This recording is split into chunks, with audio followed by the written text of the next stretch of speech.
Now for the anatomy practicals, the viva. Bones are the most important part of the viva. And long bones, especially of the upper and lower limb, should be on the fingertips while you are going for the examination of viva practical anatomy. First bone we are doing is the humerus. So humerus is a funny bone. It is called funny bone. Humerus word comes from the sense of humor because its medial epicondyle is outward and near the skin, and behind this medial epicondyle, the lower end of the humerus, here lies a groove, and this groove is for the ulnar nerve. So whenever this tip of our medial epicondyle strike against some object, then the vibration of the bone transmitted to the nerve, and there is a current sensations goes from the medial epicondyle up to the little finger. So we feel a current sensations from the medial epicondyle to the little finger. So it gives the funny sensation. We look here and there is no electricity, there is no current. Why we have got the current over this? So this is a sense of humor. So we laugh of our own self.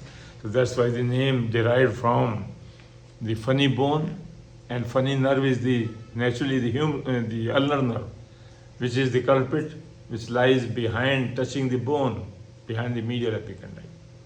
So whenever we have to give the viva of the any long bone, held it belongs to which side. So for example, this humerus belongs to my left side.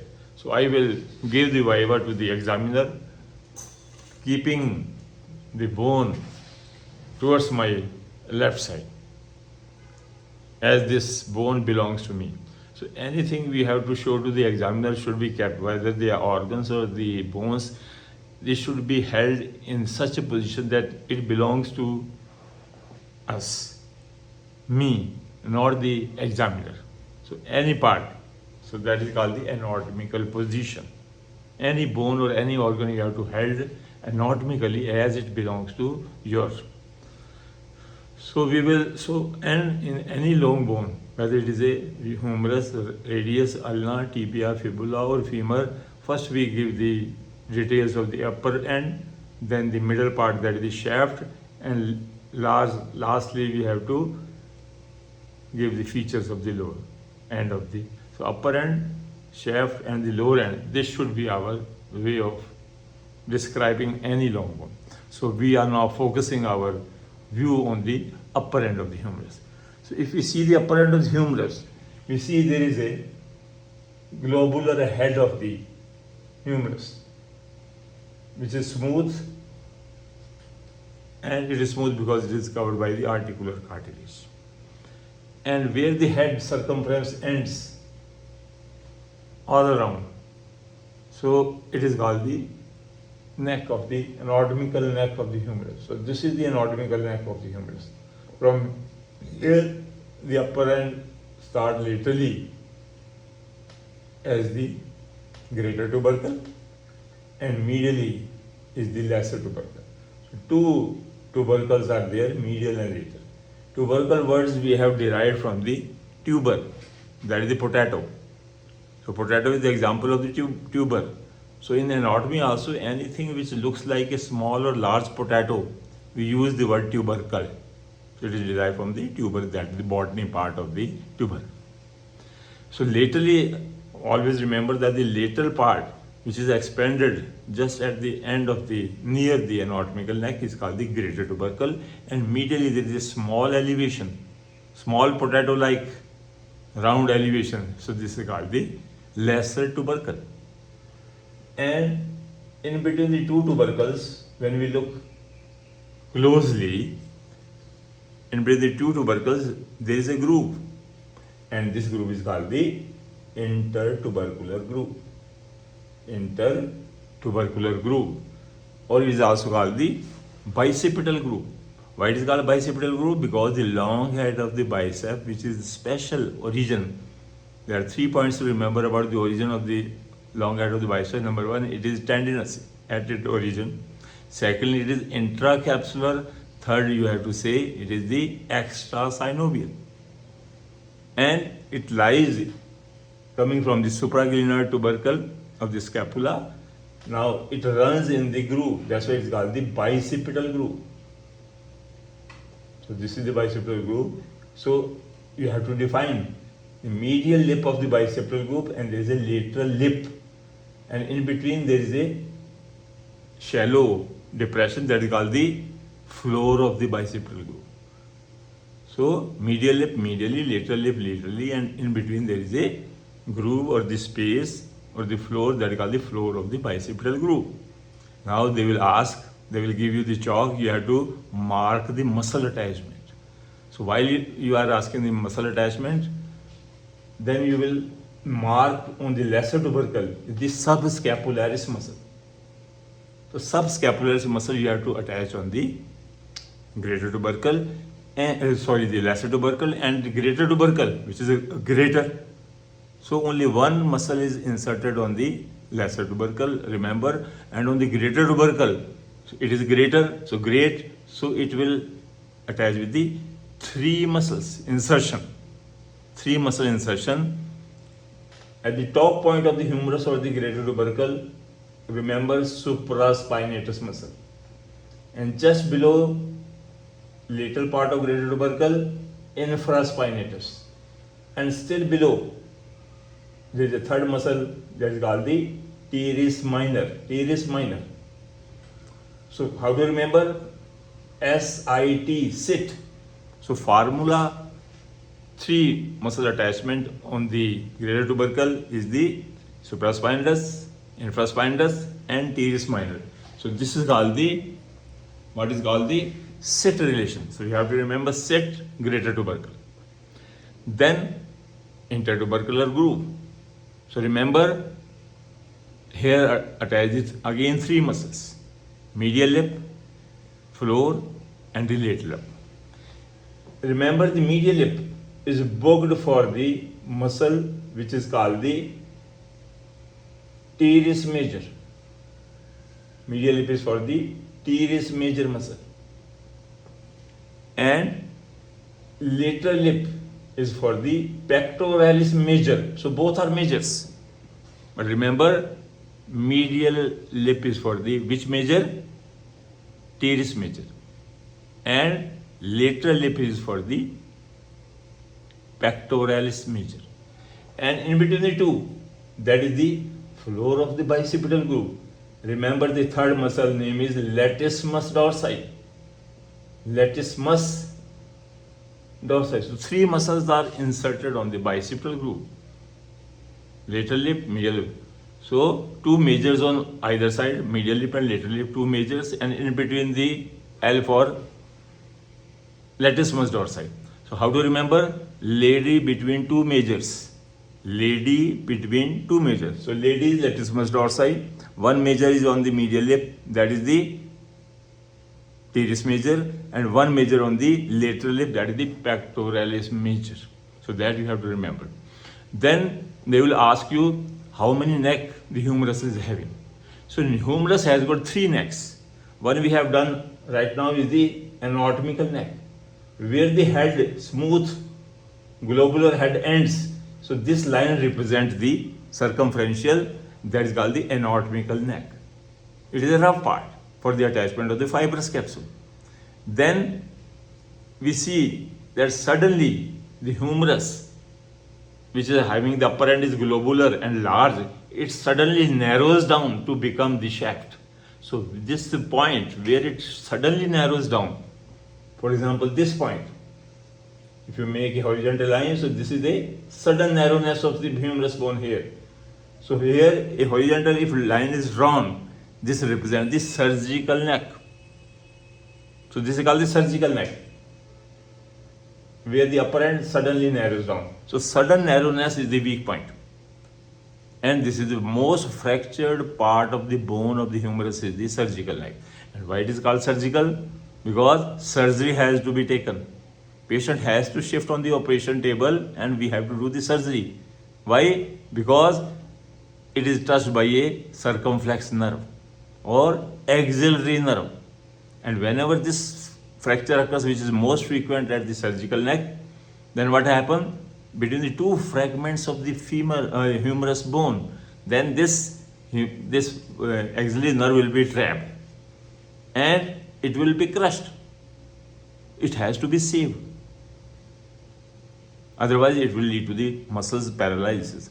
Mostly the major is the deltoid and teres minor with pseudoganglion. The nerve to teres minor is having a pseudoganglion. So two muscles will be paralyzed. So surgeon will shift the patient whenever a patient of the upper end of the femur or surgical neck comes to the operation table, and we repair the nerve and the reduction, and we correct the fracture also within plating and the screw and plating. So that is the procedure. Third neck lies in between the two. Upper is the anatomical and horizontal, this is the surgical neck, and in between here lies the epiphyseal neck. So epiphyseal neck is present below the age of the ossification of the upper end, that is below the age of the 30. So whenever we take the X-ray of the person below the 30 age, we will see that is a radiological line is not visible outside here, but it is only visible by the X-ray. So that is called the epiphyseal neck. So epiphysis is the ossification center where the ossification takes place. So you have to remember three necks. Upper one, anatomical. Number two, in between, epiphyseal neck. And horizontal here is the surgical neck, where the upper end suddenly narrows down. So that is the features of the upper end. Details. Then come the shaft. The shaft of the humerus is triangular in shape, having the three borders and three surfaces. But in the upper part, upper 2/3 is like this, but in the lower 1/3, it becomes flattened antero-posteriorly. So it is prismatic in the upper 2/3, but in the lower 1/3, it becomes thin and antero-posteriorly compressed. And this leads to, again, where the upper 2/3 and lower 1/3 junction is there, the fracture of the humerus is again very common at the lower part here. Because again, this is the expanded part and this is the globular part, so it becomes thinned out. So thinning of the lower end becomes the weak point. So this is called the supracondylar fracture. Again, it is a very important fracture, supracondylar fracture of the humerus. So the upper end is having the anterior border, medial border and lateral border, and three surfaces: the medial surface, the lateral surface and the posterior surface. But in the lower part is only having the posterior surface and the anterior surface. Then on the humerus, again we will see that over the lateral border of the humerus, there is a expanded part in the middle of it. And there is a U-shaped rough area visible here near the lateral border.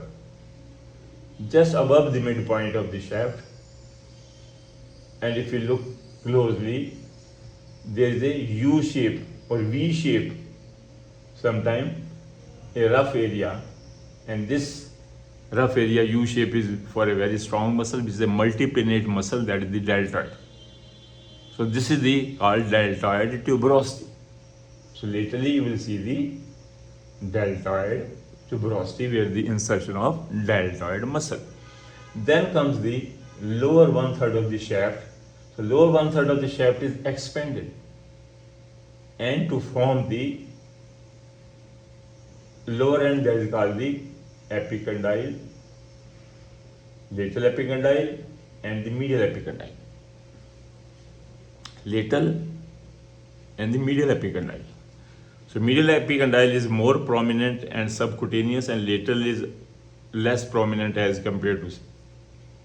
So this is the medial, this is the lateral. So there is a difference. So lateral is very expanded and medial is smaller one. Then in the lower end we see there is called the medial epicondyle, and this is called the lateral epicondyle. And below, the two condyles of the lower end of the humerus, they are transformed. The medial condyle of the humerus is transformed in a pulley-like structure here. This pulley-like structure is so formed of the lower end of the medial part of the condyle is converted or modified into a trochlea or a pulley-like structure, and this pulley-like structure is called the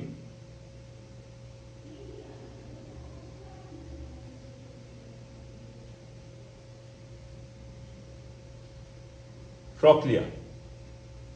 Trochlea is the pulley-like medial part, and this trochlea, as we know, it is make articulation with the upper end of the ulna. So there is a olecranon fossa. So olecranon fossa is fitted this trochlea to form the superior humero-ulnar joint, and this is for the hinge variety of the joint. There is a movement, so just above the trochlea, medial end, there lies a depression, this fossa. So as the ulna articulates with the trochlea, so naturally in the full flexion, the trochlea, the olecranon or coronoid process of the ulna will rest over here, so there is a depression or a hollowness is there. So this depression is called the ulnar fossa. So just above the trochlea, there is a ulnar fossa for the accommodation of the coronoid process, the upper end of the ulna. Similarly, the lateral condyle of the humerus is also modified for the radius into a globular or almost round, our head-like structure. So because of the roundness of the head, it is called the capitulum. So capitulum is formed by the modification of the lateral condyle of the lower end of the humerus. So this head-like, round, smooth capitulum is for the articulation with the upper end of the radius to form the superior humero-radial joint or the part of the elbow joint. Like ulna, just above the capitulum, there is again a depression. So this depression above the capitulum is called the radial fossa. So radius, bone, the upper end of the radius in full flexion at the elbow will rest over here, will touch here. So this is called the radial fossa. Then the humerus has got the medial supracondylar line and the lateral supracondylar line. So medial supracondylar line is made for the attachment of the medial intermuscular septum, and lateral supracondylar line is made for the attachment of the lateral intramuscular septum. And again thing, so behind the medial intermuscular septum runs the ulnar nerve with the root value CAT1, that is coming from medial cord of the brachial plexus. So it lies behind the medial intermuscular septum, and because it has to go into the groove behind the medial epicondyle, because it has to become the funny nerve. So it has to go behind the medial epicondyle. There is a definite groove is present, and this ulnar nerve can be palpated. Just it can be rolled out behind our medial epicondyle here with a simple finger. We can roll the ulnar nerve behind here, and we see the current sensation sometime going towards the little finger. So that is called the funny sensation, funny nerve, and the funny bone. So in leprosy, this ulnar nerve becomes 3 to 4 times thicker. So this is the one of the diagnostic point of the diagnosis of the leprosy. We always see the ulnar nerve behind medial epicondyle. Then you have to remember anterior to the lateral intermuscular septum. Anterior to lateral intermuscular septum lies the radial nerve. So radial nerve passes in front of the septum, but the ulnar nerve is passing behind the septum. So ulnar nerve will form the one of the content, lateralmost content of the cubital fossa is the MBBR. MBBR. R is the lateralmost, and R is for the radial nerve. And what is the root value of the radial nerve? C5, C6, C7, C8 and T1. All 5 roots of the brachial plexus, they will form the root value of the radial nerve. Then they will ask you that the humerus is touched by 3 nerves. 3 nerve touches the humerus. Number 1, in the upper end, we have already done. The surgical neck is touched by axillary nerve. This second name of the axillary nerve is also called circumflex nerve. They will ask you the root values of all the nerves you are saying. So remember, ulnar nerve or circumflex nerve is having the axillary nerve or circumflex nerve is having root values C5, C6. C5 and C6. Then on the posterior surface of the middle shaft of the humerus, you find there is a spiral groove or a very smooth groove just below the delta tuberosity, which is a rough U shape. Just behind the U shape, you close your eyes and put your finger. You will recognize that there is a smooth spiral or oblique groove is running below the rough delta tuberosity. So this oblique groove is called the radial groove. As the name suggests, it is made for the radial nerve to pass. So radial nerve will pass behind the humerus, touching the posterior surface, middle of the shaft obliquely, and then it runs on the anterior surface of the lateral intermuscular septum and then enters the cubital fossa in front of the lateral epicondyle. So this is the course of the radial nerve. So radial nerve again touches the humerus bone, that's why it is smooth. And whenever there is a fracture over here, radial nerve will damage and it will lead to the what is called wrist drop, because this is the extensor of the arm as well as the extensor of elbow. So remember, behind your arm, behind your forearm and behind your hand dorsum, that is the lateral or radial 2/3 of the skin is also supplied by a radial. So remember, behind the radius, radial, radial. So that is the posterior compartment of the arm is having the radial nerve. And again the root value C5, C6, C7, C8, T and T1, all of them. The third nerve we have already done, the lower end, the humerus, medial epicondyle, touched by ulnar nerve. So in this way you have to remember 3 nerve touching the humerus: circumflex nerve, radial nerve obliquely, and third is the ulnar nerve vertically, that is the